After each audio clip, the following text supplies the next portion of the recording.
Good morning, everybody. Today we're going to talk a little bit about Sudan. I'm joined here by my colleague. I'm Charlie. I'm the global security analyst. I'm joined here by Ryan, who's one of our MENA analysts. And we're just going to talk about the situation in Sudan and kind of give you an overview of what's happened over the last week or so, and then give some possible scenarios as to where we might be going from here. So, Ryan, maybe you could talk a little bit about the political context of what's happening in Sudan and how things are developing, and how things kind of kicked off over the last week or so. Right. So, from a very broad overview, what we have here are two armed factions: the Sudanese military and these rapid response forces, the RSF, who evolved out of the Janjaweed militia, which longtime observers of Sudan will remember from the brutal Darfur War in the 2000s, and they were something of an extra security force, and the two of them have been working together and have been collaborating ever since the coup that ousted longtime President Omar al-Bashir a few years back. And the RSF was supposed to be eventually integrated into the Sudanese armed forces, and that's always a very tricky process for any country that struggles with institutional integrity like Sudan does, that has a history of dictatorship, that has tribal and ethnic splits. That's a very difficult thing to carry out. And what's happened this time is essentially the process broke down, and we began seeing fighting that was widespread throughout the capital of Khartoum and through other cities, including places, key ports like Port Sudan, where there are notable foreign interests like the Turks and the Russians and the Emiratis all have interests in some of the ports of Sudan. So we saw a really rapid escalation of violence. And maybe you can talk, Charlie, a little bit about what some of the security impacts that we have seen, and particularly the impacts for businesses, for NGOs and others. Sure. We've seen some fairly significant impacts in Sudan, particularly in the capital, Khartoum. The air travel in and out of the capital is completely shut down at the moment because the Khartoum International Airport has sustained at least some damage from shelling. So right now, evacuation is not feasible, let alone the fact that the airport's closed anyway. But even if it were open, we'd still have the damage to deal with. So right now, that's been the biggest security impact, is getting people out. And so in Khartoum, you have large numbers of foreign NGOs, diplomats, some businesses, but a lot of diplomats and NGOs that are essentially sheltering in place until their home countries can evacuate them. And that's kind of the phase we're in right now. Is the U.S. military is preparing. They're sending troops to Djibouti as a potential contingency for evacuation. As far as other impacts we've seen the effect of the RSF and army fighting has been essentially countrywide. There was I believe there's been shelling of MSF facilities in parts of Sudan. There was a rather noteworthy event last week where the I believe it was RSF forces, but I'll have to double check, entered the home of the EU ambassador and assaulted him in Khartoum. So the security situation is right now quite volatile across Sudan. Right. What's notable, Sudan has obviously had basically intermittent civil wars since independence from Britain in 1956. One of those civil wars finally produced the country of South Sudan. But we've now had other civil wars, including the Darfur struggle that we were referring to earlier, that have plagued the north, and that means that there are a lot of NGOs. There's groups like the MSF you were referring to. That's the French version of Doctors Without Borders. There's a lot of EU representatives. There are a lot of aid workers who are in Sudan trying to keep the humanitarian situation propped up. And right now, their lives are absolutely at risk from all of this fighting because it's taking place in areas that they frequent and amongst officials that they usually have business ties with. And while none of these aid workers are the direct targets of these factions, they can be easily caught in the crosshairs.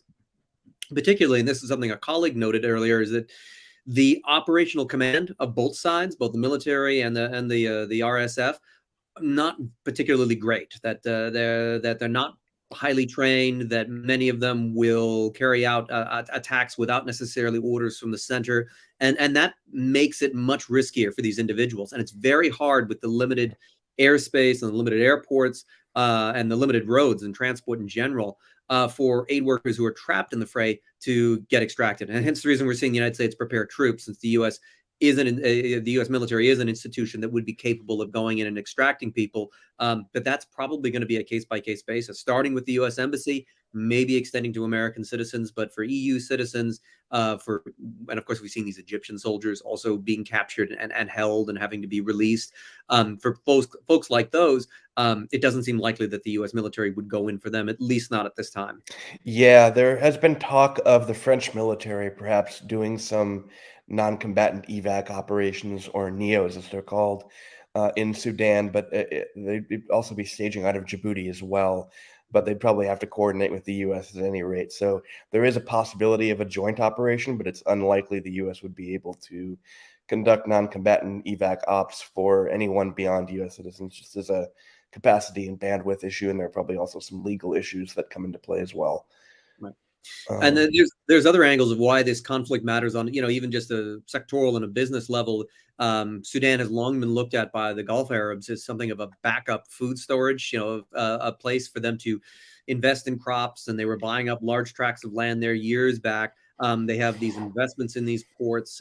Gulf Arabs have been trying to put a lot of money into Sudan and, in fact, trying to stabilize some of the situation, even as they're trying to build influence there. They don't have a strong incentive for another round of civil war because they put so much money into the country, trying to develop their Red Sea strategies and their food backup strategies, given that they live in deserts and Sudan has plenty of arable land that is underutilized by the Sudanese economy.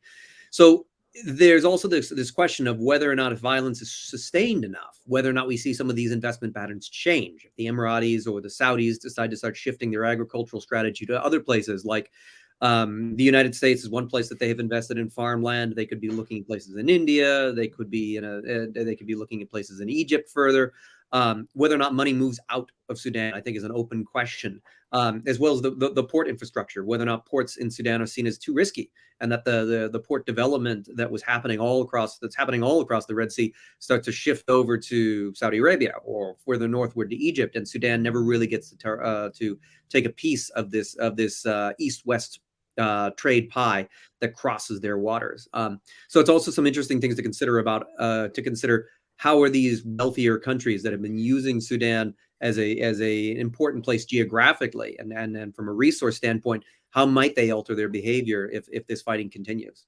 Indeed, that is very true. I'd like to actually ask about what's the role been of external actors in the Sudan conflict. Have I don't know, the Gulf countries kind of historically picked sides between the RSF and the army, or have they generally been just trying to ensure stability writ large, not necessarily picking a horse in the race, so to speak?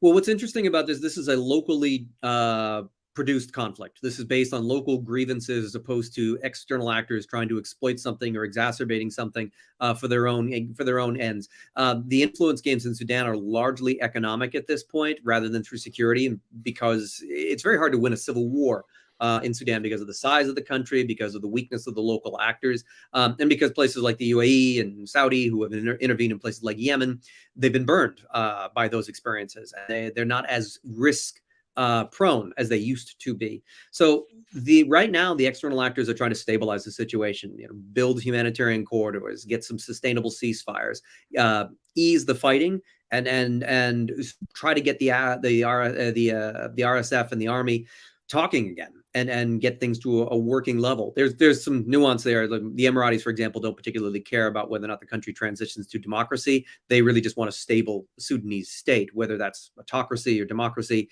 as long as it's aligned to Emirati interests, they're not bothered.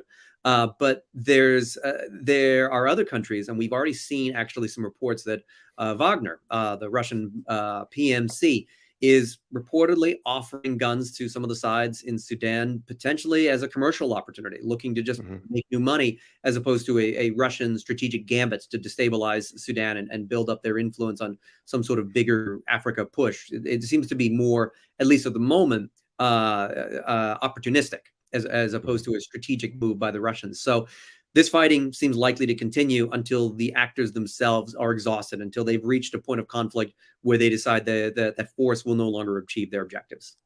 Yep, that's pretty much what it's looking like from this end as well. As far as Wagner's involvement, it appeared, just to give a little bit more color, it looked to me from the reporting that I saw this morning that a lot of Wagner's arms shipments are going through Libya. Does that seem? That's that's what we have seen so far, and that would be a transit point Yeah. that would make some sense, especially because of the porous borders between Libya, Chad, and Sudan. That would be an area where you could smuggle equipment through, and but it doesn't seem to be at a scale, at least at the moment, Yep. that would be able to tip the side, the balance of power between the two sides. You'll have to, if there is a serious interest in trying to put the scales down on one side or the other, an external actor would need to provide substantial aid, specifically air support in some capacity, to change the tactical situation on the ground. Yep, But that is accurate. The forces, the Sudanese, the RSF and the army are relatively evenly matched. That being said, the army and the army has the bulk of the aviation capacity, if not all of the aviation capacity. So their ability to strike targets is a little bit more, is much greater than the RSF's ability to conduct any kind of aviation related campaigns.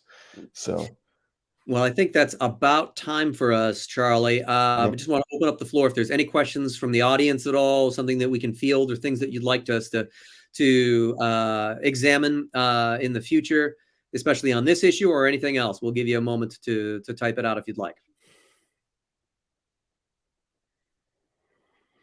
And if not, we will see you guys at the next one next Friday. Hopefully by then, Sudan's security situation will have improved, and at least some humanitarian corridors will have opened up. yep. Meanwhile, you can learn more about our products and read more of what our analyses on RANEnetwork.com. And we'll be live again next week. Thanks.